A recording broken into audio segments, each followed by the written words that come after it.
should be considering it in the same way as one considers a history degree or a physics degree. You don't set out to become a physicist, but the skills you learn in doing a geoscience degree are tolerance of ambiguity and uncertainty, being able to analyse and research data, ability to work in teams, the ability to write. I mean, to be a geologist, you've got to be fairly articulate. All those skills are really, really good generic skills for the energy transition, where we're dealing with uncertainty. We're having to analyse energy types and understand the economics. So it's a classic combination of the softer skills that you build in geoscience, like being able to write, trying to build a picture from not a lot of data, is what you do in geology. That's just what we're trying to do in the energy transition. And those skills are very much applicable to moving as we move forward. I started a renewable energy startup. I recruited a geologist, friend of mine, and I also used actually an engineer to help. And myself, I'm a geoscientist too, and I found no problem in the transition to working in renewables. I'm not sure. I see the jobs in the petroleum industry declining, the number of jobs. However, they still need petroleum geoscience skills. You still need petroleum masters come into the industry. The industry is not going to finish at all. We're just going to need fewer people. And that means a lot of people like myself will be laid off and will all leave the field. And I think we'll still be producing oil up to 2050. So you'll still need a resource base of expertise for that. My concern is that we have too many petroleum geoscience degrees and we're putting too many on the market. And those just are not being absorbed. I mean, I was talking to one of the guys on the PSGB webinar series. I don't think anybody in his year, which I think it was last year or this year, got a job. And to some extent, that's fraudulent on behalf of the education provider to keep asking people to do petroleum geoscience courses when there aren't the jobs. And so I think we have to rationalise the number of people coming forward to do petroleum geoscience degrees. So in answer to that question, not sure. If we size the programs right for the demand, then yes, obviously it's right because you get a job. But today, I think there are far too many petroleum geoscience degrees. In oil, it's mastery of your topic. You've got to understand, you've got to master the science. And I think at its heart is understanding earth processes. And to be able to solve a problem anywhere in the world. Like, for example, understanding a rifted basin. If somebody gives you a problem to solve in Indonesia, offshore Indonesia, a rifted basin, you should be able to work out the processes and what you should expect to see. Even though you might have studied the North Sea, this is something completely different. So I think it's understanding earth processes. All of petroleum geoscience and the way one unpicks it is founded on understanding earth processes and tectonic processes, the relationship between faulting and sedimentation, the relation between subsidence, the rate of extension of a basin, the rate of subsidence, paleowater depth. All these are process-related issues. And if you have a deep understanding of how the earth works, then you can apply that to any location and any geography.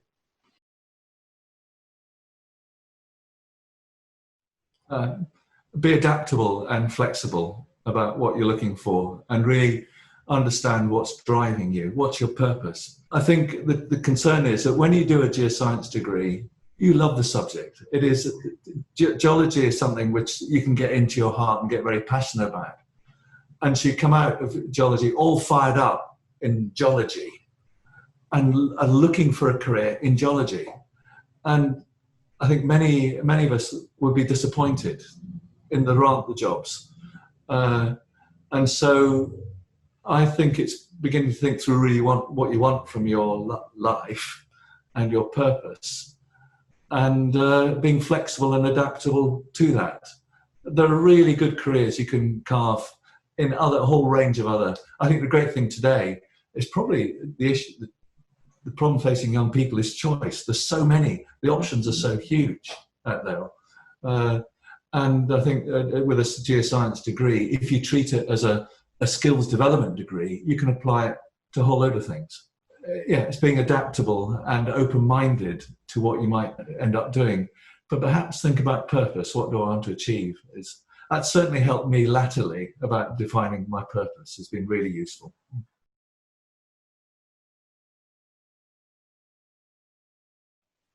I think if you've got a job in oil, in many cases you don't have a choice. If you're laid off, you're laid off.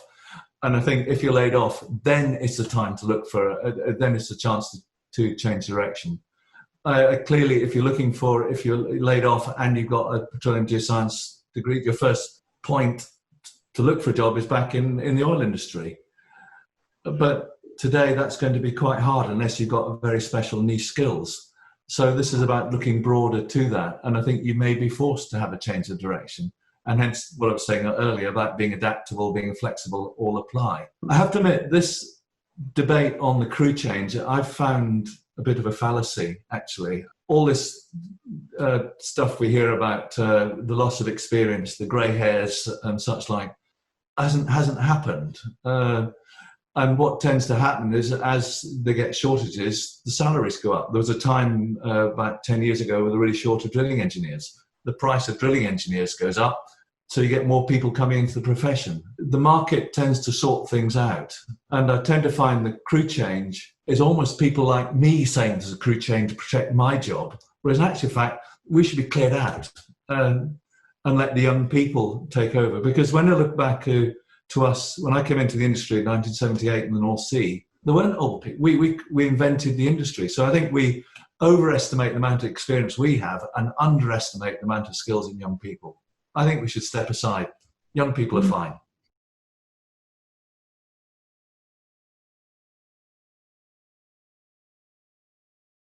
As I mentioned at the start, you have to understand Earth processes. If you've got a firm grasp of Earth processes, like geothermal, the Earth is hot, then you can work it out. I think some of the skills you use in geoscience are very applicable to geothermal. Understanding groundwater, understanding geothermal gradients. Clearly the fluid properties are going to be slightly different, but some of the approaches you learn in petroleum geoscience are very applicable to geothermal. And the same goes for carbon capture.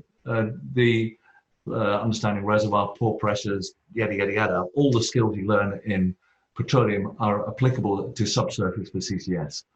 The physics and chemistry of how CO2 behaves in the reservoir are different, but those, if you understand the process, those are very applicable.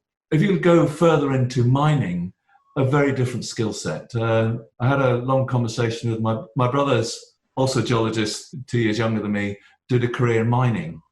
And when I compare his degree, his career path to mine, it's very different. And a mining geologist is much more hands-on. Actually, he's a far better geologist than me. I mean, in terms of understanding minerals, mineralogy, hard rock geology, and he's out in the field much more. So it's a much more hands-on, out in the field type experience.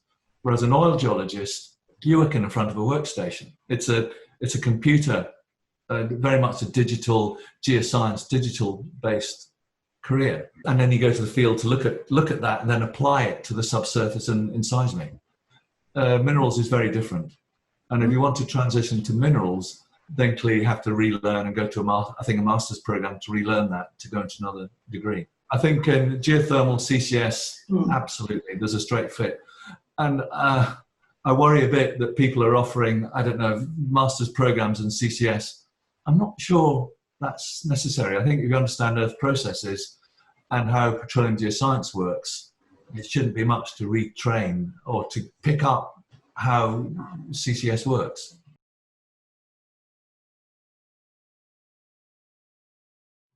I've sort of answered that a bit before. It's a tolerance of understanding uncertainty, analytical skills, team working, being able to, because I suspect many of the jobs in renewable energy these days might be in sales. Actually, I think if one's looking at the technologies associated with doing a solar farm, for example, we're not electricians, and we're not, if you're looking at wind turbines, we're not engineers who understand how wind turbines work and are fixing those. We're much more in the commercial side of things, is where if you're an engineer, the world is open to you. But if you're geoscience, and I know my son's been helping out fixing solar farms, but he needs an electrician there to help. He's a labourer, effectively, with an electrician. So I think broadly, it might be more in the commercial sales support side of things. And in those skills, geoscience, I mean, much of my career has been when you're selling a prospect, you're in sales. Mm. And so being able to talk to people, be able to articulate an argument, being able to be confident, understanding your pitch, it's more the softer skills that directly are transferable. And if you want to major on it's, as I say, if a career in oil even is about selling your ideas, and much of that is eminently transferable across to the new sector, any sector, actually, any sector. I know I'm probably being somewhat heretical here against the polemic coming out of the universities. I'm not sure we need to, in undergraduate level, I didn't do a geology A-level, and nor did my children. I knew about geoscience. Actually, my father was a geologist, so I knew about geoscience, so I went into it. I think this is very much market-led, and if there's a demand for geologists in the market, then we will train geologists for that market. I think my big concern today is that lots of people are coming into geoscience, as we talked earlier, with a passion for it, and there are no jobs. And so why should I do a career in geology to be a geologist and there aren't the jobs? And so I think we're fooling ourselves if we want geoscientists, if they're not the jobs. And if there are the jobs, and if there's a career path, and then I think we'll get people coming into it. I think the market will determine the number of geoscientists we need. Because I get so saddened. As I say, my son did a degree in geology, really enthusiastic, loved it. No work. And so I think we have to be realistic about what's the demand for. And as I say, treat geoscience, a geology degree, as a founding in Earth processes. If you understand how the globe works and a real understanding of Earth processes, then you can apply it to anything from geothermal, CCS, minerals, the works. And that's what I felt I got at University of Edinburgh, was a broad geoscience understanding of how the world works. And people of mine did minerals and people did oil. I chose oil. I'm not sure that the problem isn't encouraging geoscience. The problem is the lack of employment opportunities in geoscience. Attitude, right attitude, open-mindedness. Things are changing, and I think you've got to be excited and open-minded to the change. Well, the climate change. I mean, this whole debate around taking carbon from the atmosphere is driven by climate change. However, I think that's been the impetus to get society on board. Now, I think there's a real commercial opportunity in the energy transition. I think there's money to be made from taking carbon, doing low carbon. I think what we're seeing now is renewable energy is economic in its own right. And I think there's now an economic imperative to embrace the energy transition. I think there's good commercial business to do that. But what kicked it off and what is still the underlying driver is climate change. Why we're doing this is climate change. But I think it's morphed a bit into, actually, it's good business too.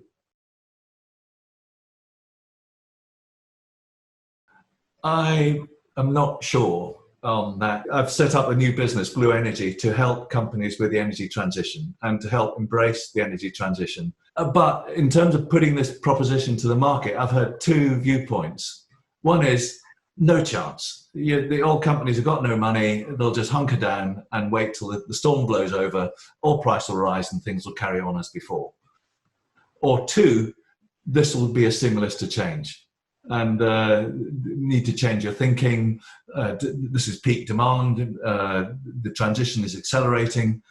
I hope it's the latter, and that the transition is happening and will accelerate.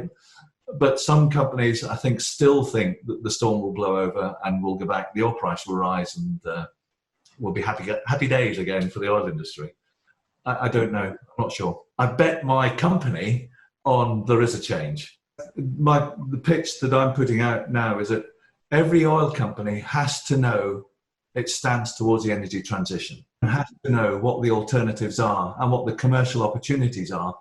Even if it decides to say no, you've got to know what those are, because I think there's a clear strategic choice out there about embracing the net zero in scope 3, or net zero in operations. I think clearly there's a compliance issue. In the UK, we have to get to net zero in scope 1 and 2. I think that's coming, it has to happen. But embracing the broader opportunity, I think you've got to look at it and really evaluate that. Even if you decide to say no, you've got to understand what the option is. I think it's really important that people understand what are you going to do about carbon capture? What are you going to do about hydrogen? What are you going to do about wind, solar, geothermal? What are your options there? Even if you decide, actually, they don't fit, but you need to know about it to make a decision. I think the trouble is I sense that quite a lot of oil companies are saying, I'm an oil company. My job is to produce oil as cheap as I can and to protect shareholder value. I think that's no longer good enough. I think shareholders, investors are demanding you to have a position on the energy transition. The negative oil price was a factor of the market. I don't think that was a real emotive. I think the oil price is going to continue to be volatile, up and down and up and down. And I think what's driven this is the perfect storm of COVID plus Russia and Saudi having a fight. Whereas there's an underlying supply-demand, the fundamentals of supply-demand are still there. We'll still need oil in the economy, we'll still need oil in the transition. How fast the transition happens, as I mentioned right at the start, is driven by, I think there's a real commercial opportunity there. And I think society is demanding action on climate change. And I think that undoubtedly is going to have its impact on oil price in the out years. Because if energy transition when the energy transition gathers pace, the demand for oil is going to drop, it's going to reduce. And that's going to force downward pressure on oil price. But these are off over the next, 10 years. I think we've always had to respond to volatility in oil price, but brought about by geopolitics, which is exactly what we saw with Saudi and Russia. That's always going to be. I mean, if there's any political unrest in the Middle East, the oil price will go up. And I'm afraid that's just the fact of life of work in the petroleum industry. Yeah. Which is independent of what's going on in the energy transition, which I think is going to gather pace anyway. I think the market if you look at the underlying fundamentals, if demand reduces, oil price is going to drop in the longer term. No, I think we can't. Particularly in carbon capture and hydrogen, the whole carbon capture, it needs a market intervention. There has to be some value on carbon. Without the value of carbon capture won't happen. However, in the other sectors, I think what the UK government has done with wind is stimulated the market to get to the economies of scale in wind and in solar, that both wind and solar are approaching what's called grid parity. You don't need subsidies in wind and solar, and those are beginning to happen. If we look at the residential sector, much more challenging, because I think you need some policy interventions to decommercialize the built environment. Not necessarily subsidies, but certainly policy. Because builders, as my colleague, builders will build houses out of papier-mâché if you get away with it. It's policy that's driven the housing standards. So if we're going to get to zero net carbon homes, policy has to drive that. So the private sector will not do this by itself. The private sector may now invest in wind and solar because it's economic, but in terms of the deeper decarbonisation, we need government intervention, but not necessarily in terms of subsidy. And then, except when it comes to carbon capture, we do need a carbon price of one form or another, whether it's a tax or I don't know, but it's a price to carbon. Otherwise, it's not going to happen.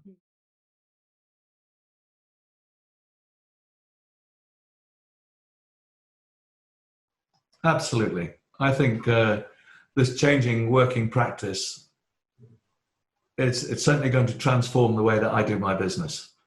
I've found that I've built a team, I've met people, I can Zoom with somebody, my neighbor, somebody in Houston, and we're just the same.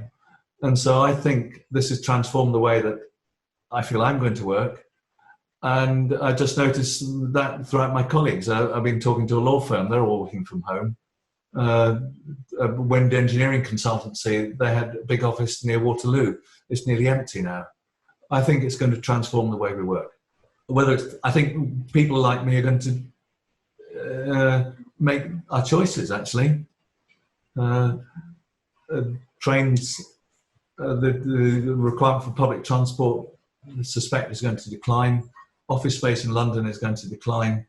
Probably cars might go up because people are frightened of using public transport. But whatever happens, it's certainly changing the way I'm going to do business.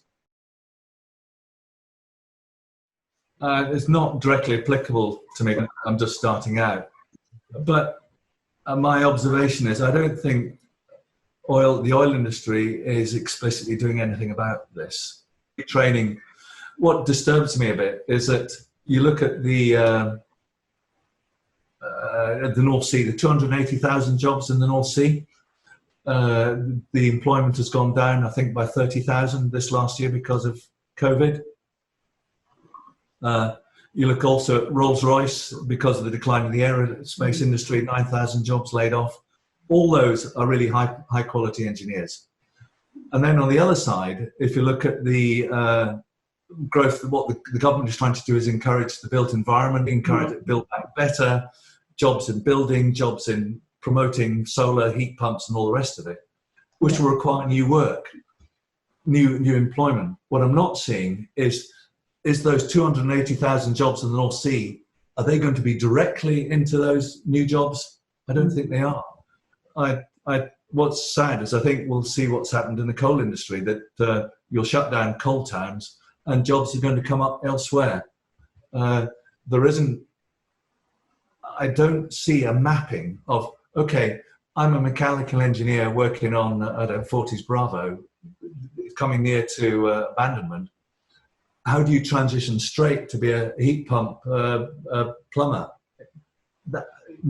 Become that. I don't see anything helping me map from my oil job into the Build Back Better employment opportunities. I think the government's going to invest a lot in infrastructure, like HS2, big infrastructure project. They're not necessarily energy transition related, but I think the government's going to have to invest a lot in infrastructure type projects to build up employment and to stimulate the economy. Energy transition is a part of it, I think a big part of it, but it's not the only one.